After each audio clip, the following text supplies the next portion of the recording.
All that is in the heavens and the earth glorifies Allah, and He is Almighty, the Wise. So if you glorify Allah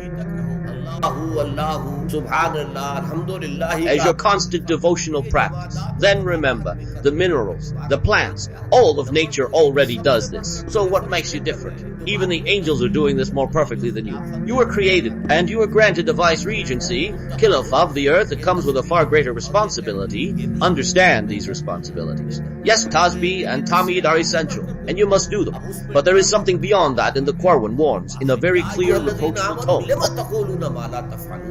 Oh, believers, why do you say what you do not do?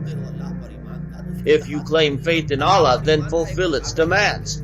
One demand of faith is to glorify and praise Allah. But the greater demand is that you risk your life to make the religion of Allah prevail.